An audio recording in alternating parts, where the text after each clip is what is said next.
There's a moment in every financial cycle when the calm surface stops matching the pressure underneath.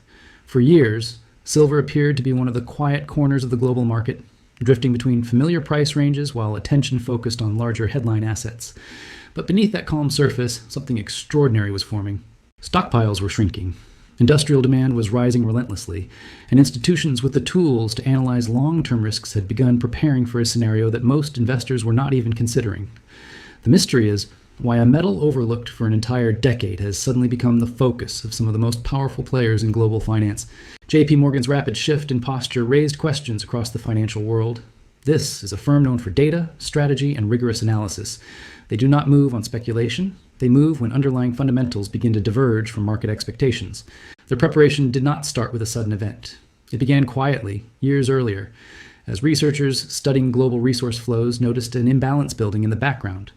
Silver was entering a period where supply constraints and rising industrial consumption were growing in opposite directions, creating pressure with no easy release.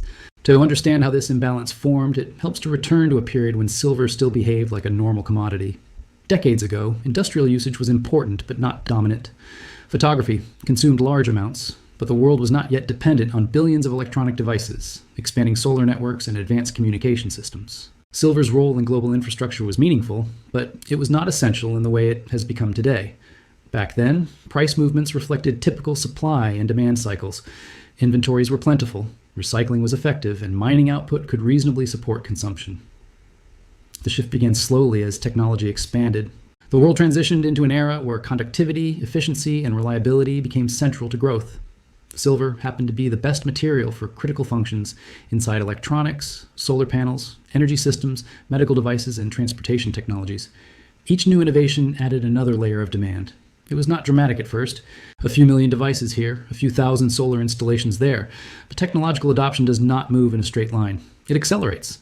And once acceleration begins, it creates pressure that traditional supply forecasts are not prepared for. Mining entered this transition at a difficult time. Many of the largest and most productive silver mines had already passed their optimal output. Ore grades declined, extraction costs increased, and new discoveries failed to match historical levels.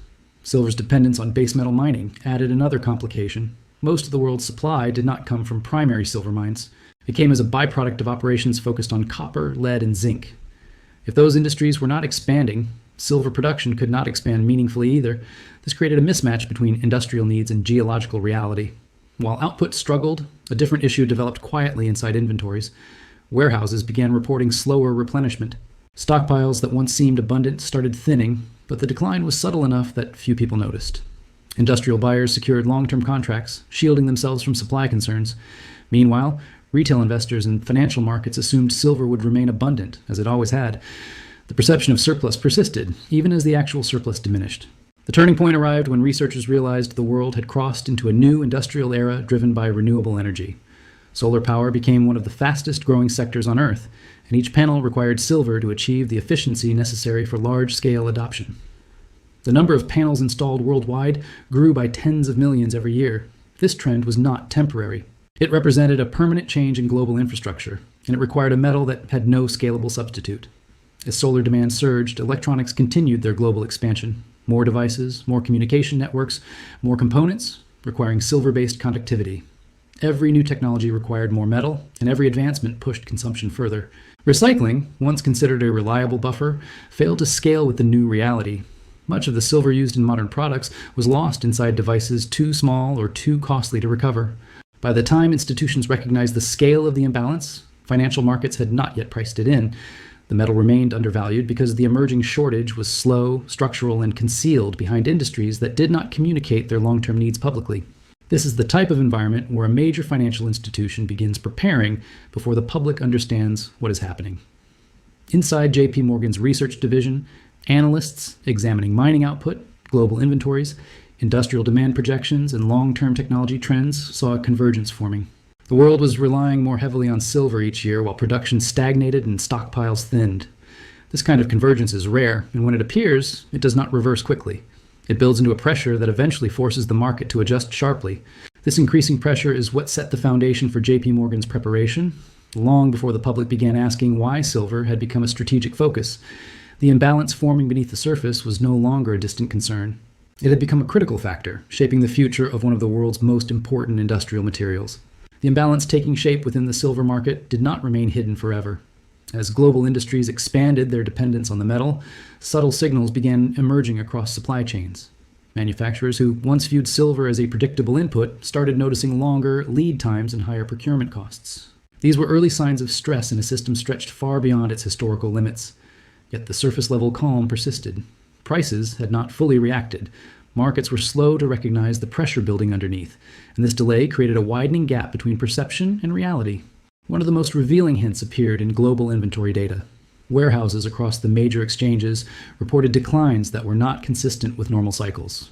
These were not short-term fluctuations caused by temporary disruptions.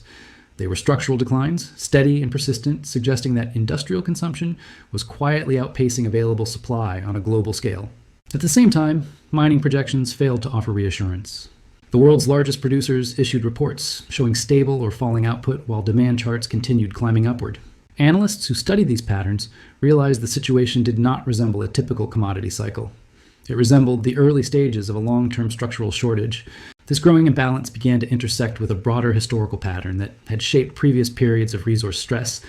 Whenever an essential material becomes both strategically important and visibly constrained, financial institutions, governments, and industrial giants start preparing long before the public is aware of the shift. They analyze risk from years, even decades into the future. Silver's role in advanced manufacturing, renewable energy expansion, critical infrastructure, and emerging technologies placed it in a category far greater than a simple commodity. It had become a material that modern society could not easily replace. For a long time, these structural limitations remained background concerns, but the solar industry dramatically accelerated the timeline.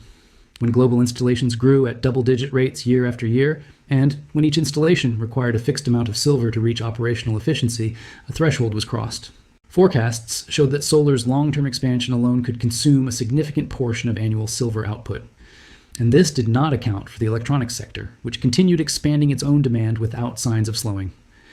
As these trends intensified, something began happening quietly in the financial sector. Large institutions that manage long-term risk started adjusting their models. Analysts mapped consumption trajectories against mining capacity and discovered a widening gap that could not be corrected with incremental increases in production. New mining projects take years to develop, require enormous investment, and face geological constraints that cannot be solved through policy or financial incentives. Meanwhile, the technology sector's appetite for silver was accelerating with far more speed than supply could match. This widening gap drew attention to one of the most overlooked truths in the resource world. Shortages rarely begin with visible price spikes. They begin with tension inside supply chains, slow declines in inventories, and rising concern among industries that rely on consistent deliveries. By the time prices react sharply, the shortage is already well underway. This is the dynamic that sophisticated institutions monitor carefully. It helps explain why JPMorgan increased its preparations at a moment when most investors believed silver was still a stable, predictable market. There was also another element adding to the pressure. Historically, financial markets have assumed that silver stockpiles act as a buffer that can stabilize supply during periods of rising demand. But stockpiles are not infinite, and more importantly, they are not always accessible for industrial use. A significant portion of global silver exists in forms that are not easily converted back into supply, such as jewelry, antiques, and investment products held by long-term owners. As industrial consumption climbed, the share of silver available for industrial extraction shrank, increasing the strain on mining output. The imbalance deepened further when analysts examined future technology requirements. Electric vehicles, 5G networks, energy storage innovations, and advanced medical equipment were all projected to increase silver usage. Many of these applications require high-purity, highly conductive silver with no suitable substitute. These technologies are not optional for modern society. They are core components of global infrastructure. Their expanding demand added another layer of pressure to a system already nearing structural limits. As these realities settled into financial models, the implications became difficult to ignore. A metal once dismissed as a small, predictable market had transformed into a critical resource with a tightening supply chain and accelerating industrial dependence. This realization did not cause an immediate surge in prices, but it reshaped the expectations of those who understood how market pressures eventually express themselves. The imbalance was not temporary. It was embedded in the core architecture of modern industrial growth. This deeper understanding of long-term demand is what began shifting institutional behavior. JPMorgan and other sophisticated players recognized that the market's surface had not yet adjusted to the structural forces shaping silver's future. When markets remain disconnected from fundamentals, the adjustment eventually arrives with greater force. It is this disconnect between what silver has become and what the market still believes it is that created the foundation for projections suggesting dramatic price potential. The pattern becomes clearer as time passes, because once people begin adjusting their behavior around a discomfort they do not fully understand, the effects compound. Small decisions stack on top of each other, and before long the environment around them looks entirely different from what they expected. People begin saving differently, spending differently, and planning differently, even if they cannot explain what pushed them to make those decisions. It is the nature of invisible pressure. It does not announce itself. It simply nudges people until they drift off course without noticing the slow change. The interesting thing is that this shift does not happen with dramatic moments or major announcements. It happens quietly. It shows up when someone hesitates before making a purchase they would have made easily a year earlier. It shows up when a family delays a long-planned move or waits to upgrade an aging car because uncertainty has become an uninvited guest in every conversation. It shows up when a young person who once felt excited about the future suddenly feels a weight they cannot describe, as though the financial floor beneath them has started to tilt ever so slightly. What makes this moment so unusual is not the imbalance itself, but how people react to it. Human behavior has always shaped financial outcomes more than data, charts, or theories.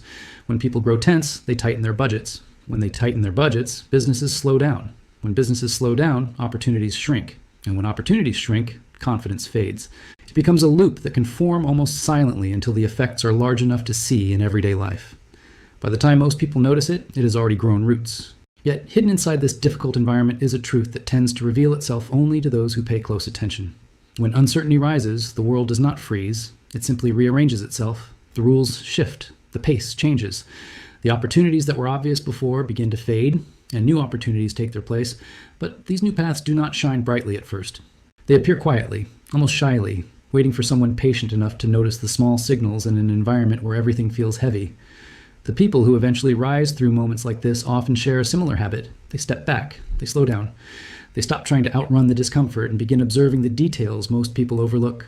They pay attention to the way spending patterns shift in their communities. They study how different age groups adjust their priorities. They watch how technology, work culture, and everyday choices move in new directions. They understand that these subtle shifts are not random. They are early indicators of where the next era of growth will begin. During times like this, emotional control becomes more valuable than any single financial skill. A person who can think clearly while others panic is already holding an advantage. But clear thinking does not come from ignoring reality. It comes from understanding it deeply enough that you can move calmly while others move reactively. It comes from recognizing the difference between a temporary squeeze and a structural shift.